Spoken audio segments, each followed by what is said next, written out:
Before you listen, if you enjoy the stories and want to hear more, then please consider subscribing. Most of you listening aren't subscribed, so please take this time to subscribe. Turn on notifications so you'll never miss a story and be the first to hear.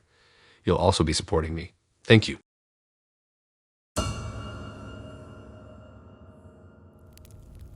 This story is true, but everyone I tell it to thinks I made it up.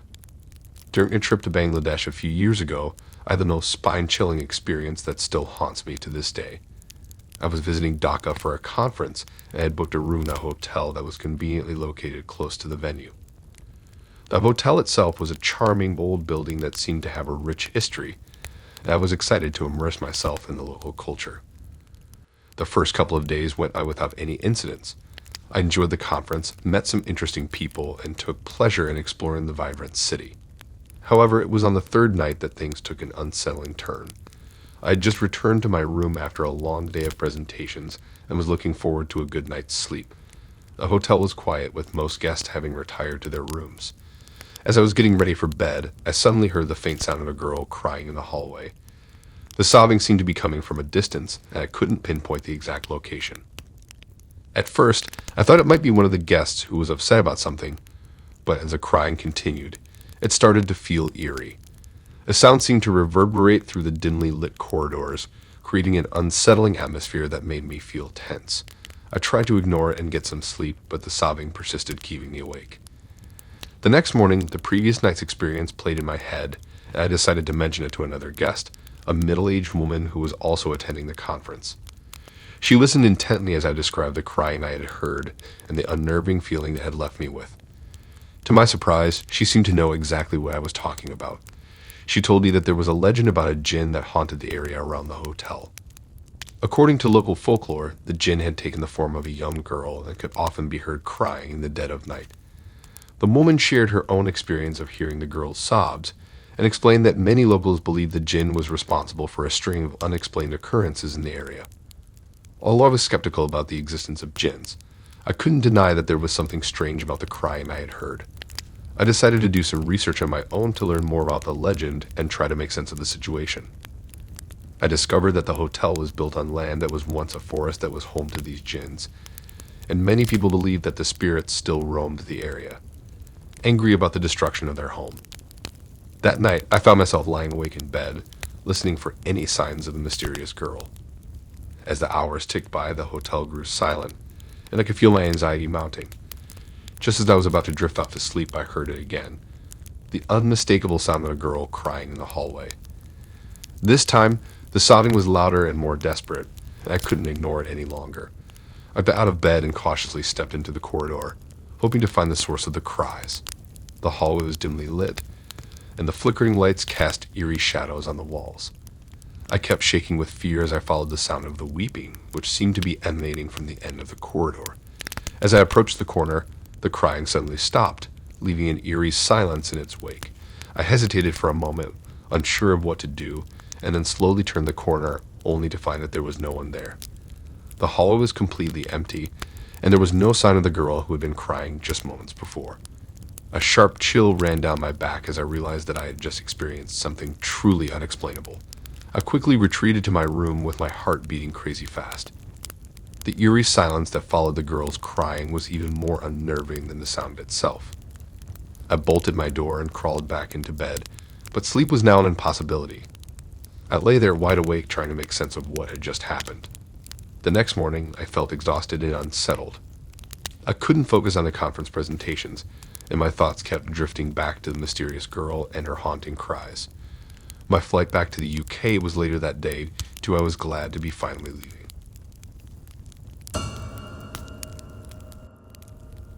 During a trip to Thailand a few years back, I had an unsettling experience that I still can't fully explain. I was visiting Bangkok for a friend's wedding and had booked a room at the Hilton Hotel, one of the city's most renowned establishments. I was looking forward to enjoying the luxury and comfort the hotel was known for, and I couldn't have imagined that my stay would turn into a freaky ordeal. Upon my arrival, the hotel lived up to its reputation. The lobby was elegant, the staff was attentive, and my room was spacious and well-appointed. After a long day of exploring the eventful streets of Bangkok, I was eager to return to my room and get some rest. The first night went by without incident and I slept soundly. However, on the second night, as I was drifting off to sleep, I was suddenly jolted awake by a loud banging noise coming from the room next door. The sound was so intense that it felt like someone was trying to break down the wall between our rooms. I lay there frozen in my bed, wondering what could be causing such a commotion. After a few minutes, the banging stopped, and I tried to dismiss it as a one-time occurrence. But the next night, the same thing happened. The banging started just as I was falling asleep and persisted for several minutes before stopping abruptly. This time, I couldn't ignore it, and I decided to speak with the hotel staff about the issue. I approached the front desk the following morning and explained the situation to the receptionist. She listened attentively and assured me that they would look into the matter. Later that day, she informed me that the room next to mine was, in fact, unoccupied during my stay. This revelation sent a shudder down my spine, as I couldn't fathom what could be causing the loud banging noises in an empty room. Despite the hotel's efforts to investigate the situation, the mysterious banging continued each night, seemingly mocking their attempts to find a logical explanation. I found myself lying in bed, my thoughts consumed by the unsettling noise. Each night, as I lay there with my heart pounding, I kept anticipating the moment the banging would start again. In an attempt to capture some evidence of the bizarre phenomenon, I tried to record the sound on my phone multiple times. I would position my phone near the wall, hoping that the microphone would pick up the noise clearly. However, every time I hit the record button, the banging would stop abruptly, as if it was aware of my intentions and deliberately evading my efforts to document it. This only served to heighten my anxiety and make me feel even more unnerved by the situation. The more I tried to record the sound, the more it seemed to toy with me. There were moments when I thought the banging had finally stopped, only for it to start again the second I put my phone away. The timing was uncanny, and it left me feeling increasingly unnerved and paranoid. I began to wonder if the force behind the noise was somehow watching me, aware of my every move. I wasn't one to believe in ghosts or hauntings, but I couldn't deny that there was something truly strange happening in the room next to mine. As my stay at the Hilton continued, I found it increasingly difficult to ignore the feeling that Head was out over me. I couldn't avoid but glance nervously at the wall separating my room from the empty one, wondering what unseen force was responsible for the disturbing sounds I had been hearing. On my last night at the hotel, the banging reached a fever pitch. It was louder and more intense than ever before, and I could feel the vibrations in the floor beneath me.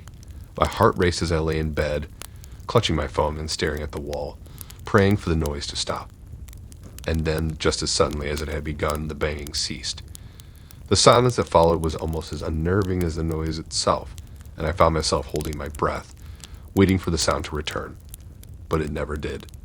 The rest of the night passed without incident, and I was finally able to get some much-needed rest. The following morning, I checked out of the Hilton with a mixture of relief. The mystery of the banging noises remained unsolved, and I couldn't help but feel that I was leaving a part of the story behind, hidden within the walls of the hotel. In the years since my stay at the Hilton, I've shared my experience with friends and fellow travelers, hoping that someone might be able to provide an explanation for the strange occurrences I witnessed.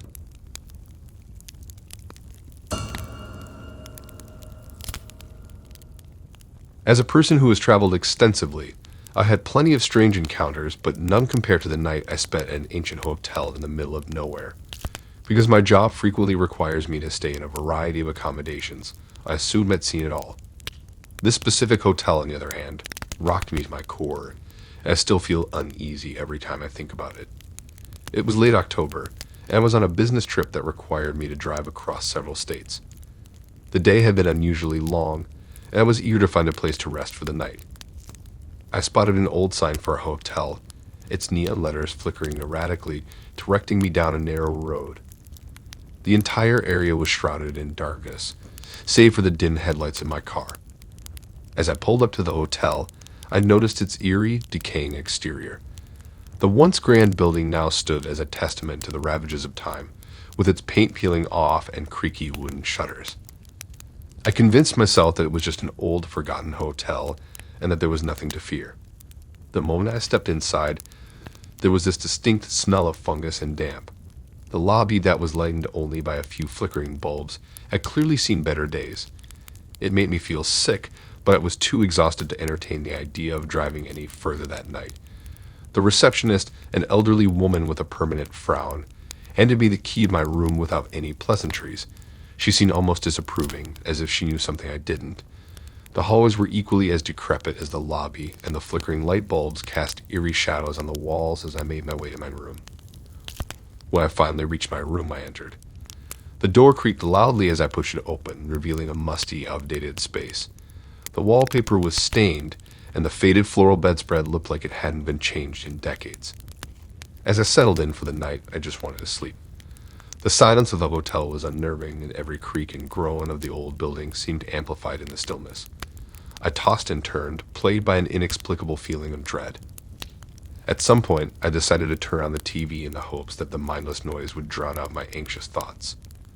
As I flipped through the channels, something bizarre caught my eye. One channel appeared to be showing a grainy, black and white video of the very hotel I was in. I couldn't believe my eyes as I recognized the lobby, the hallways, and finally my own room. The camera seemed to be situated in the corner of the room, and as I stared at the screen in disbelief, I saw myself lying in bed. I struggled to make sense of what I was seeing. I tried to rationalize it as some sort of strange prank, but the mounting terror within me was impossible to simply ignore. I tried to convince myself that it was just my imagination playing tricks on me, but deep down, I knew that something was terribly wrong. I decided to leave the hotel immediately, but as I began to pack my belongings, I noticed something even more chilling. The camera angle on the TV changed, as if someone was physically moving it. The new angle revealed a shadowy figure standing in the corner of the room, partially obscured by the darkness. My breath caught in my throat as I realized that there was someone else in the room with me. Paralyzed with fear, I forced myself to turn around and face the corner, but there was no one there. I couldn't understand what was happening, and my mind raced with horrifying possibilities. Was the figure a ghost, or was there a hidden camera in the room? Regardless of the explanation, I knew I needed to get out of there as quickly as possible. I grabbed my belongings and bolted out of the room. As I raced down the hallway, I could have sworn I heard whispers and footsteps echoing behind me, but I didn't dare to look back. I reached the lobby, which seemed even more desolate than before. The receptionist was nowhere to be seen, and I had the feeling that she had known all along that something sinister was going on. I ran out of the hotel and into the night, leaving my car behind in my haste. I didn't stop running until I reached the main road, where I managed to flag down a passing truck. The driver, a kind-hearted man, took one look at my rough appearance and offered to give me a ride to the nearest town. In my panic and haste to leave the hotel, calling the police didn't immediately cross my mind. It wasn't until I had put some distance between myself and the eerie place that I began to think more rationally. After reaching the next town and finding a new place to stay, I decided to contact the local authorities to report what had happened. I gave a detailed account of my harrowing experience, from the suspicious receptionist to the strange occurrences in my room. The police listened carefully and assured me that they would look into the matter. I felt so relieved and could finally get some closure, knowing that the hotel and its potential dangers would be investigated. A few weeks later, I received a call from the police department updating me on their findings. They had gone to the hotel to question the staff and search the premises. The old woman at the reception desk denied any knowledge of the events I had described, and no hidden cameras or other suspicious devices were found in the room I had stayed in. Thanks for listening in. If you like these stories and want to hear more, then please subscribe and like and support this new channel. We have more stories for you to listen to.